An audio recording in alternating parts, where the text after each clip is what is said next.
अस्सलाम वालेकुम dear students, उम्मीद है आप सब बिल्कुल खैरियत से होंगे और अपनी पढ़ाई बहुत अच्छी तरह से कर रहे होंगे और एग्ज़ाम की तैयारी भी कर रहे होंगे।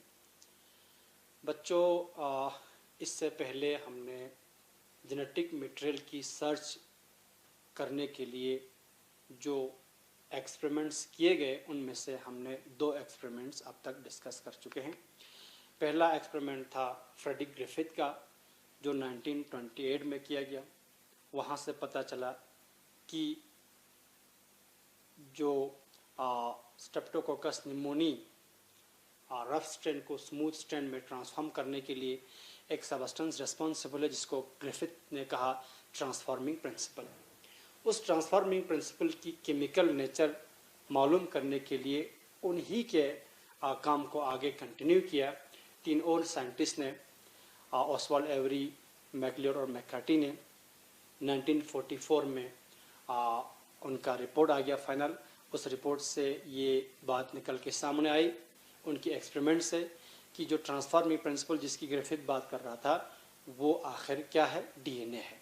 प्रोटीन नहीं है, आरएनए नहीं है, बल्कि क्या है, डीएनए है।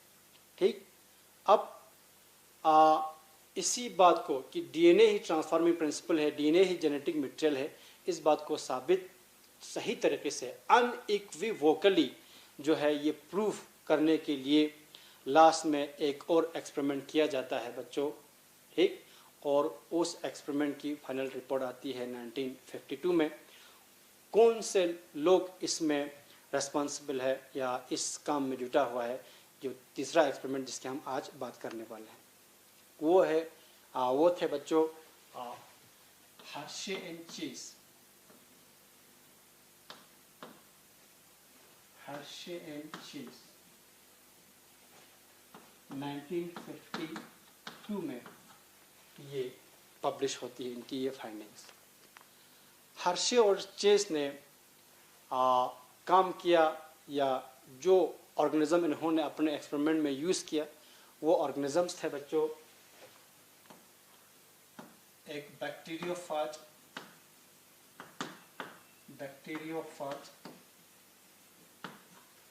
जिसको T2 फाज कहा जाता है, एंड एक बैक्टीरिया, एक बहुत ही कॉमन बैक्टीरिया है ई कोलाई, इस्चेरिशिया कोलाई। ठीक, ये बैक्टीरियोफाज एक वायरस है और ई कोलाई एक बैक्टीरिया है। तो एक बैक्टीरिया एक वायरस को लेकर इन्होंने अपनी एक्सपेरिमेंट शुरू की। बच्चों, जिस वक़्त ये हर्शे और चेज काम कर रहा था या जिन्होंने एक्सपेरिमेंट की, उस वक़्त बायोलॉजिस्ट की ये मानना था कि ये जो बैक्टीरियोफाज है ये बैक्टीरिया को इन्फेक्ट करता है। ये बैक्टीरियोफाज बैक्टीरिया को इन्फेक्ट करता है। इन्फेक्ट करने के बाद उस बैक्टीरिया के अंदर से बहुत सारे ऐसे ही सेम टू सेम बैक्टीरियोफाज जो है वो निकल के आता है, रिप्रोड्यूस होती है। ठीक, और बैक्टीरियोफाज के बारे में भी उनको हल्का सा इंफॉर्मेशन था। तो इस एक्सपेरिमेंट की शुरुआत करने से पहले हम ये जानेंगे कि एक्चुअली ये बैक्टीरियोफाज कैसा वायरस है और ये किस तरह से इस बैक्टीरिया पर इन्फेक्ट करता है। ठीक है बच्चों,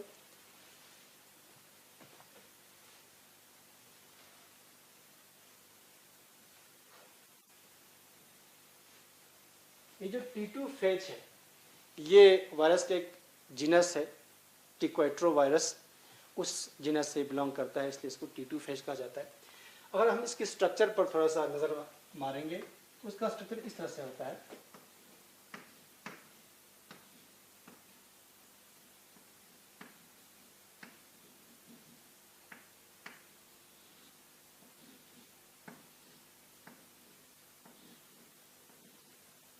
इस तरह से इसकी स्ट्रक्चर होती है।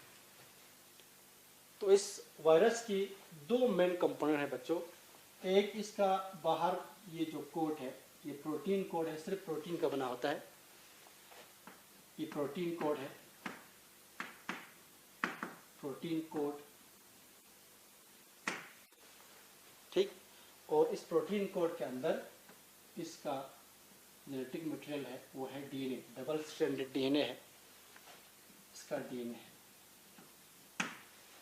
इसके अलावा ये जो इनको कहा जाता है टेल्स, ठीक, इसमें एक स्पाइरल प्रोटीन भी होती है। ये बेसिक स्ट्रक्चर है बैक्टीरियोफाज T2 फाज का।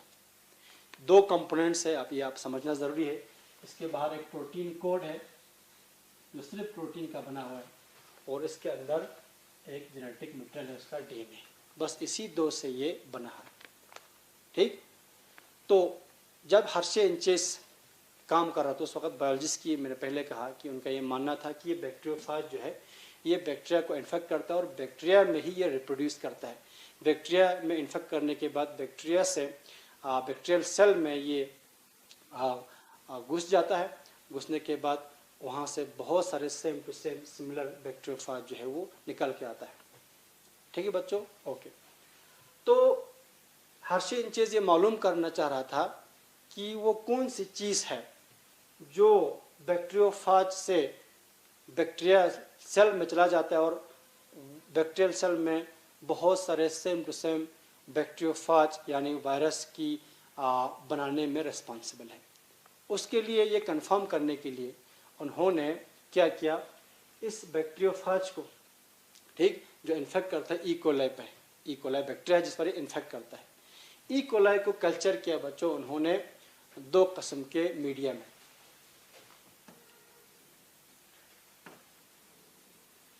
ये कल्चर मीडिया है, दो किस्म के कल्चर मीडिया उन्होंने यूज़ किया ई-कोलाई को कल्चर करने के लिए, ग्रो करने के लिए। ई-कोलाई बैक्टीरिया है, बैक्टीरिया कल्चर मीडियम में ग्रो करता है। लेकिन इन कल्चर मीडियम में उन्होंने जो सोर्सेज रखे उन्होंने अलग अलग रखे।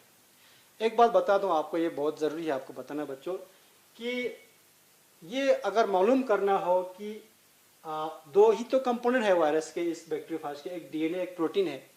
इन प्रोटीन और डीएनए में से वो कौन सी चीज़ है जो बैक्टीरियल सेल में घुसने के बाद वहाँ पर वायरल रिप्रोडक्शन में हेल्प करता है, सेम टू सेम वायरस बनाने में हेल्प करता है।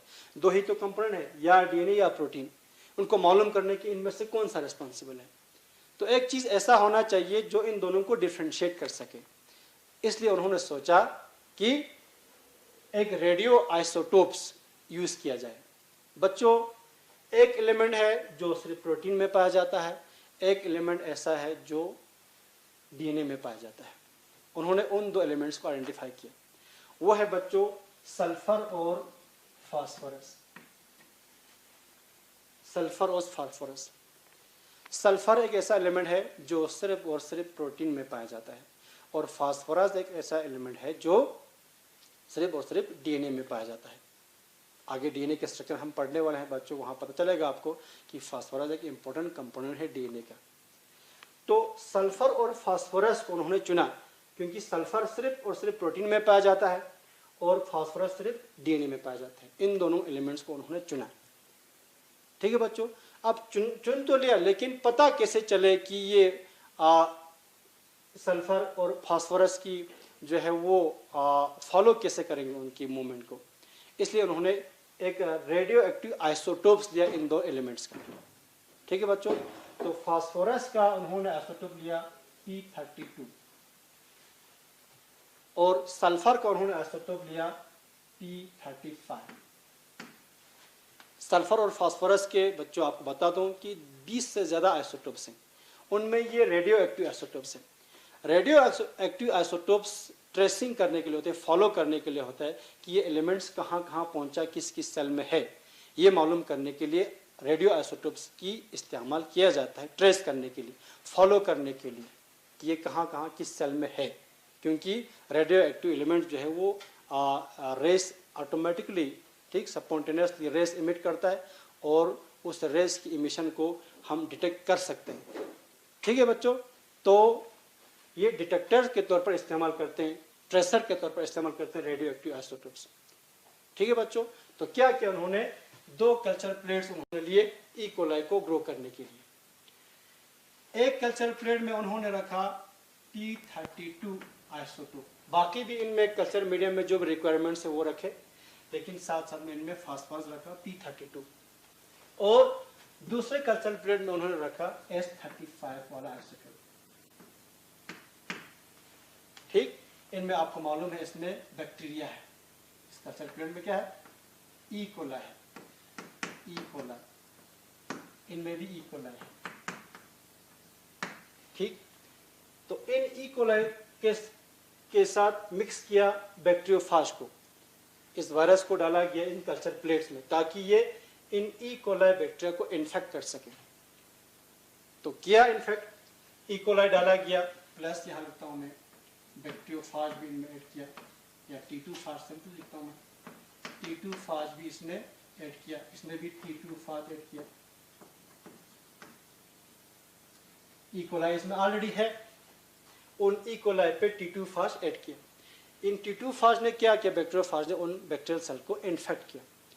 इन्फेक्ट करने के बाद ठीक, अब सेल के अंदर चला जाएगा, बैक्टीरियल सेल के अंदर ये T2 फाज का चला जाएगा, कोई सबस्टेंस या प्रोटीन या डीएनए, या भी हम बताएंगे नहीं, आपको बाद में मालूम हो जाएगा ये। ठीक है बच्चों, तो ये प्री मैच्योर हो गए बताना कि पहले से ही, इसलिए मैं ये अभी नहीं बताता हूँ, आपको बाद में मालूम खुद हो जाएगा।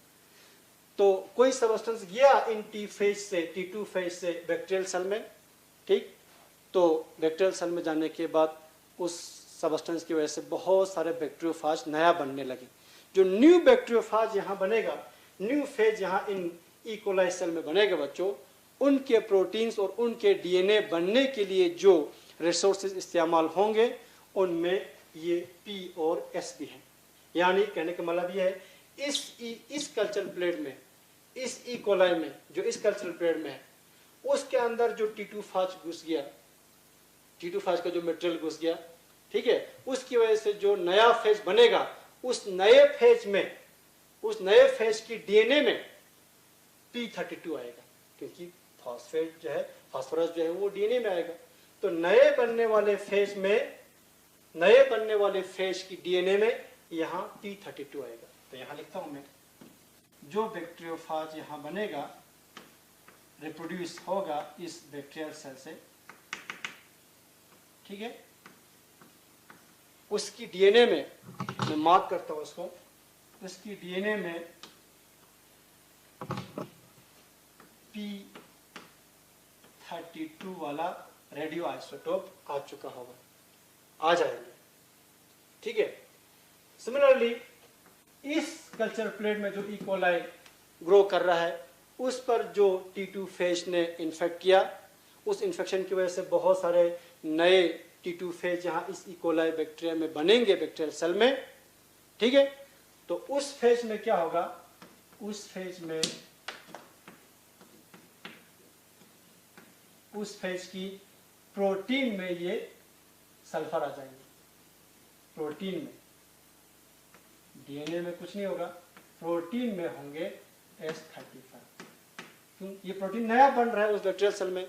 जो नया प्रोटीन बनेगा तो नया प्रोटीन बनाने के लिए जो मटेरियल, जो सल्फर यूज होगा वो ये वाला सल्फर यूज होगा, क्योंकि हमने मीडियम में उसको रखा है। इस फेज में नया डीएनए बनाने के लिए P32 यूज होगा, क्योंकि हमने मीडियम में P32 रखा है।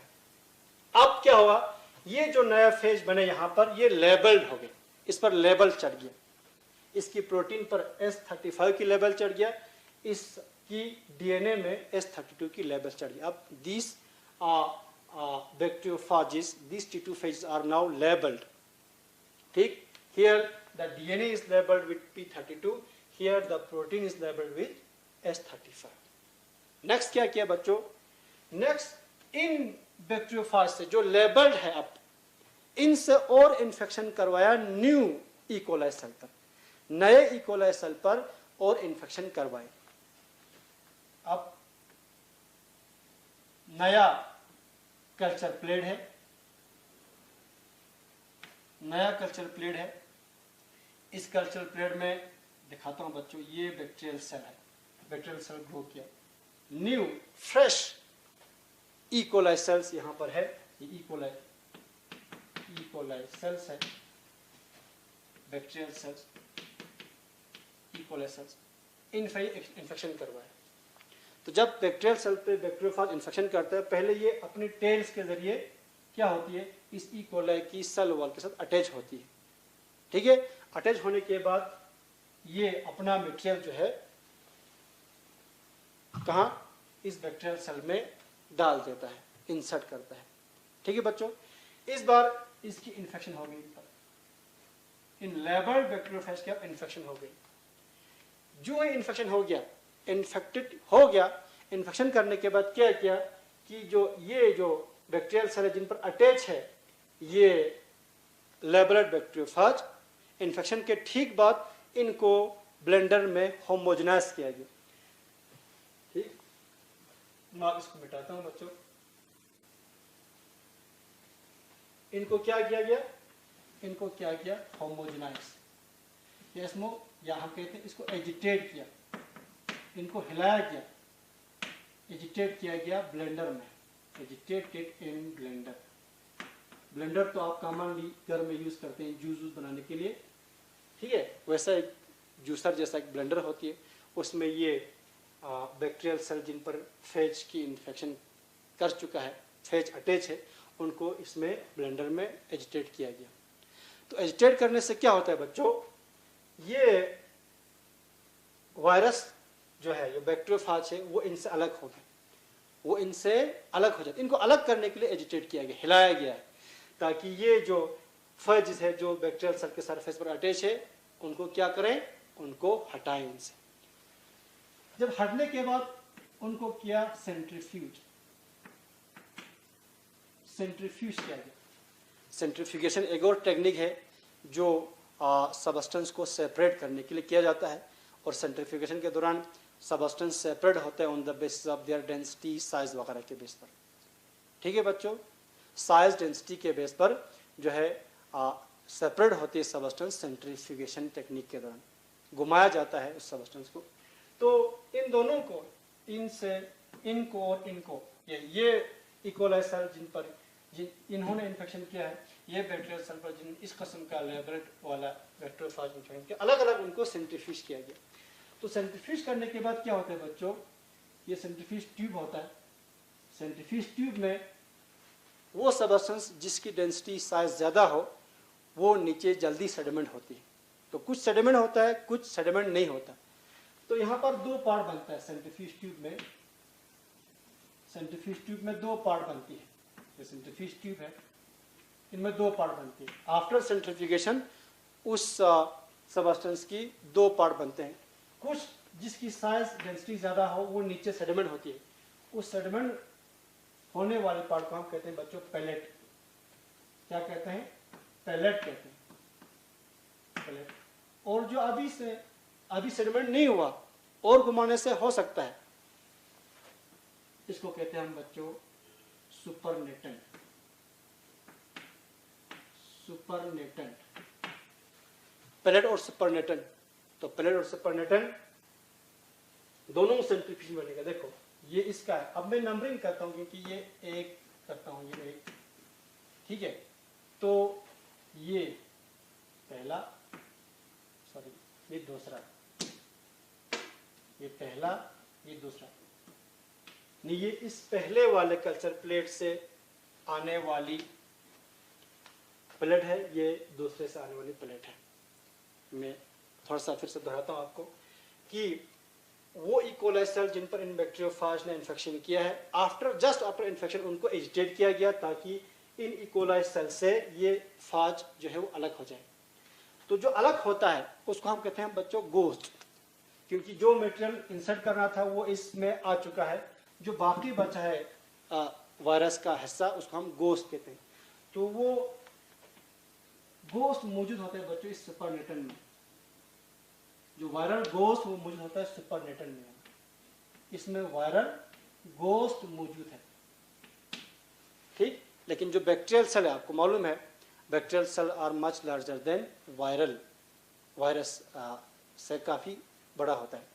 तो बड़ा साइज होने की वजह से वो नीचे नीचे प्लेट की सूरत में नीचे सेडिमेंट हो जाती है। तो इस प्लेट में है, this plate contains E coli cells, E coli cells, infected E coli cells, क्या लिखते हैं हम, इन्फेक्टेड ई कोलाई सेल्स। ठीक, ये दोनों में ये प्लेट है, इन प्लेट में है इन्फेक्टेड ई कोलाई सेल्स है। इस इन्फेक्टेड इकोलाई सेल्स को हमने अलग किया सेंट्रीफ्यूगेशन करने के बाद। फिर जब इस इन्फेक्टेड इकोलाई सेल्स को जब और कल्चर किया,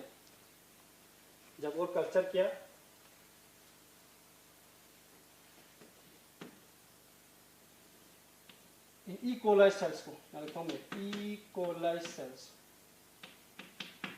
इन्फेक्टेड इकोलाई सेल्स को आप कल्चर किया, ये नंबरिंग याद रखना बच्चों। ये पहला वाला P32 लेबल्ड वाले हैं और दूसरा वाला S35 लेबल्ड वाले हैं, ये आप याद रखना। तो इन इकोलाई सेल्स अभी इन्फेक्ट हो चुका है ना, इन्फेक्ट हो चुका है, तो इनमें नए बैक्टीरियोफाज बनेंगे। इनमें क्या बनेंगे? न्यू बैक्टीरियोफाज, न्यू फाज बनेंगे।